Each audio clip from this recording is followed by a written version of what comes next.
Hey, it's Jason again here. Doing another video about some pickups. I did get some footage in an antique store. My two people I know own. I used to actually be a dealer in that store, and really nice people. It's called AAA Pickers in Camden. They have a lot of military items there and uh, cool antiques, and they buy all the estates and stuff. Anyway, it's really cool place to go check it out. It's in, like I say, Camden, South Carolina. AAA Pickers. I'll put some of their info up here. Also did some flea market trip, and to my other friend I know that owns an antique store, I bought a couple of items from him. But let's get into it. And I also made a really cool helmet display stand. I've had a lot of helmets laying around on the floor, kind of piling up in totes and stuff, and I'm going to go through and fill this up with some more helmets and show that. I won't do a whole video about how I made it, but anyway, let's get into it.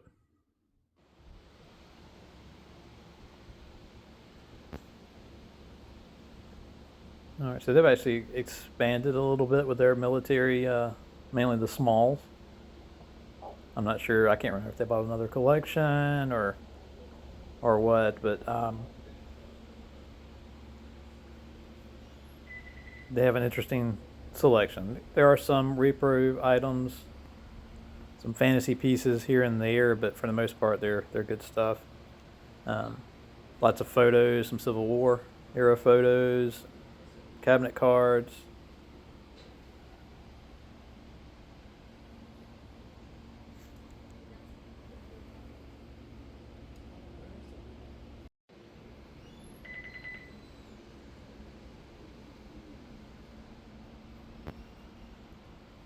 This photo, I actually ended up buying this photo, but it wasn't on in their stuff. It was just randomly in this other booth.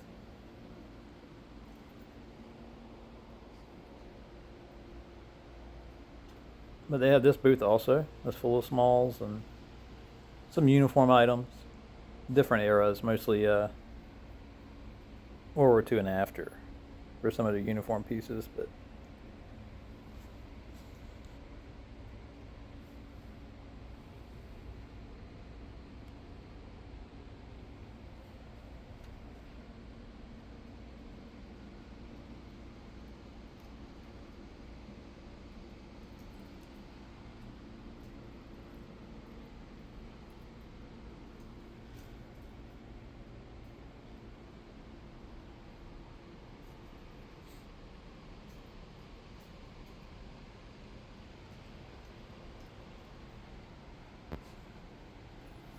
and they always have this bowl here full of patches and little pins and things. And I think they're like $2 or so a piece. And I meant to look through it closer. I normally will find some decent patches in there, but I forgot to go back and look.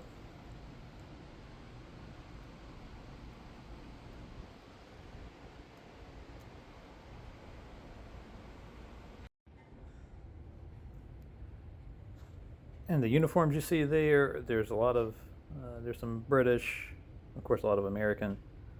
I think some other European countries uniform pieces there, but I ended up finding a really cool coat or uniform jacket that I'll show you here in a little bit, because I did buy it.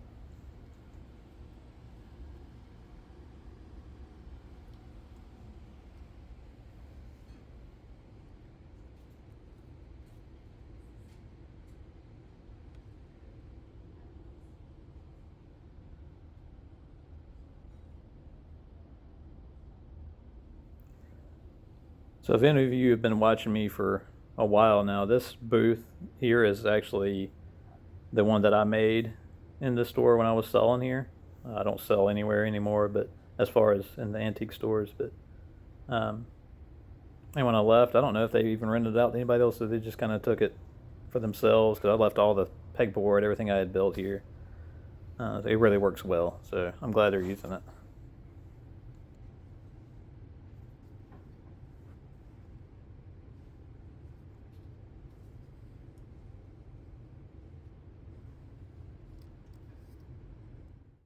All right, so these are some of the pickups from that store. These wings here, if anybody knows what these are, please let me know. They're not military issue or anything, I don't think, but I've just never seen a pair of wings with those 3 interlocking circles there, and a Google image search didn't help yet, but I'll keep on looking. But if you know, please comment. And this combat jump wing set were in the same booth or same case, so I'm not sure if they belong to the same person. Women's Relief Corps medal. This is, I think, Irish Republican Army or Irish Volunteers Dependents badge or something. I can't remember, but it looks real rough to me. I'm not sure if this is a real one or if they would even reproduce anything like this, but you can see he's holding the flag. It says IRA at the top there, but pretty cool. Neat Department of Defense pocket pin.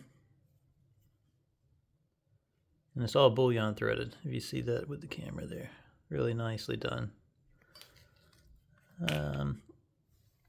Again, these tags, I think I got a little off of each one. But these were $8 to $10. These were the same, about $8 to $10. This guy was about $12 to $15. And it's got a $9 price tag on that one. A $12 price tag on that one. And this, I'm not quite sure what the Vocational Assistance Commission is. Well, it's in English and Chinese, but it just looked really nice in the little case there. And on the back, again, has that Chinese writing. Let me see if I can get it in here. You see the General Chong. I don't even know how to pronounce it. I'm not going to try, but got his name engraved on the back. It just looked nice in the case, and it was $20. I picked up this swagger stick.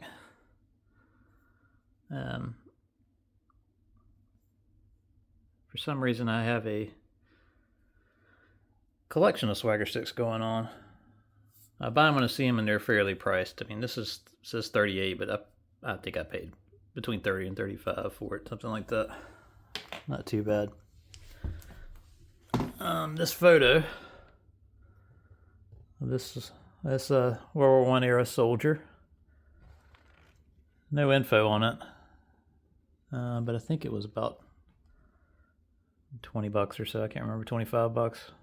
It's a very nice photo. No damage to the photo itself, and maybe on the back of it, it might have something. I might take this paper off and take a look, but we'll see. All right, readjusted the camera here just to get a better shot of this this trench art lamp. Like I say, it was shown on their Facebook page. One of the reasons I went in there. I mean, I'll go in there anyway when I can, but this really got me curious about the price and what it actually looked like. I do love trench art, and this one's very intricate. You can see all the work that was put into it. It's got a wooden projectile made onto it and wired through. I'm not sure if I'll keep it as a lamp, if maybe I'll just keep the base on it, take the cord and everything, these off, and just make it in kind of a shell, a trench art shell for the shelf. But a really neat piece. I think it was $125. So not bad. Not bad price at all. This coat I'm about to show you. I picked this up out of there was a rack of uniforms, all different countries, time periods. But this one caught my eye because of it looked older than the others. Anyway, so here's that where you can see the whole jacket here, or coat. These buttons, let's see if it'll pick it up there. You kind of see it's the anchor with the, they're like sabers or swords there. And when I Google image search the buttons, it came up as I think it's Fencibles, which were around in the 1800s. I'm not sure if this jacket is that old or if there's reproductions made. It looks in really good shape to be that old, so I would assume it was made for something else. But it's numbered there, but there's no info on that tag. But there is a tag in the pocket. I don't know if it's picking that up or not, but it says Simpson and Son. It has an address in London, and there's a number underneath it. But that's the only info I have on this. And all the buttons are there. See on the sleeves, on the back of the tails. There's the buttons are all there. I'm gonna have to really find a button that I can actually look behind and see the maker of the button, but I don't even know if it'll pick any of that up. But anyway, if anybody knows about that, anything about this jacket, let me know. If not, I'm going to continue to research it because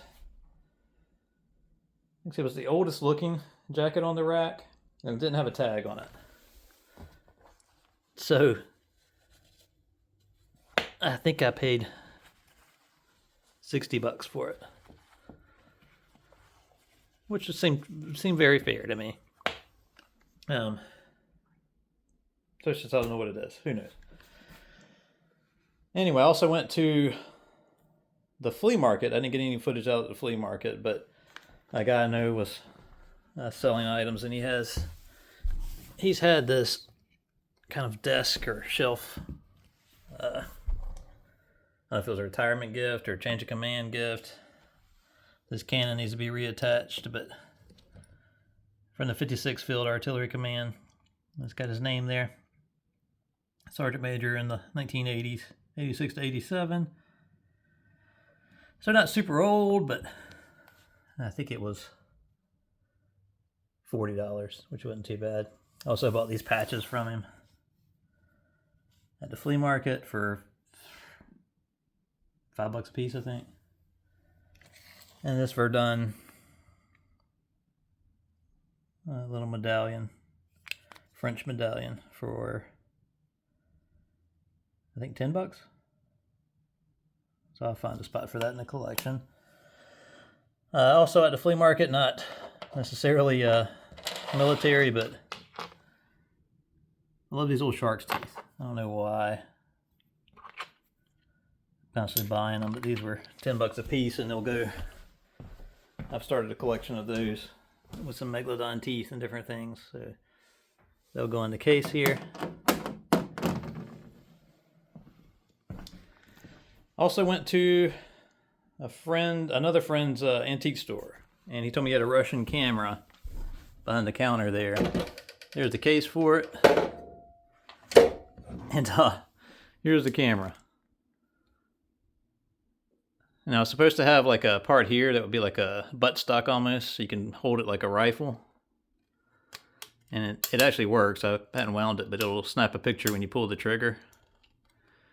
And when I tell you the zoom is crazy on this thing, I wish you could see it through there, but it is a crazy zoom. And it is a Russian, I think it's called Photo Snipe camera. And now they did make these military in World War II, and I think the design was so that soldiers would know how to easily use it. And then civilians started wanting to buy them around the 1960s or so they remade them for just civilian sales. So this isn't a military camera, but how crazy is that with the pistol grip? So I got that from him. And this little marker for veterans of World War I.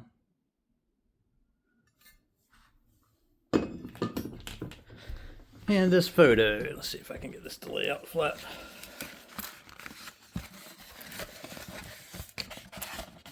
Here, let me get this set up. Alright, sorry about that. I had to get something to lay this flat. It's been rolled up for a while. Anyway, this yard long of Camp Hancock, Georgia. Well, the World War I era guys there. Here's their officer.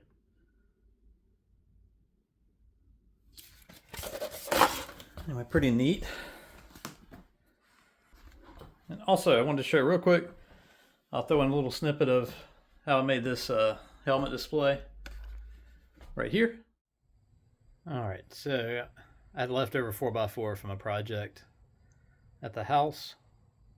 So the plan is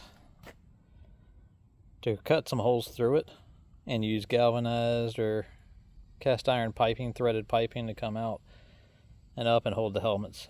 But we'll see how it goes. I'll show you another step once this is completed. All right, and here's the finished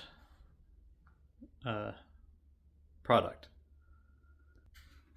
So I've been kind of looking for a use for this kind of empty floor space here. Like I say, all these helmets are just on the floor in the corners around the walls and stuff, and really needed a good spot to hang. So that's the finished project. I think it turned out really nice. You can kind of see these are just the shelf brackets you buy at Lowe's. You can also, I was going to make them with real pipe, but it was about the same cost, or maybe a couple bucks cheaper, just to go ahead and buy the shelf brackets and put a little padding on top here to save the liners and to give the helmets the right height, and then they hang perfectly. Anyway, just an idea for a helmet display if you guys are running out of space like I was. And I appreciate any comments, or please share the video, please like the video, subscribe if you would, if you're not subscribed. And I appreciate it, and I'll be back with another video soon. I'm sure I'll buy some more stuff. Anyway, thanks for watching.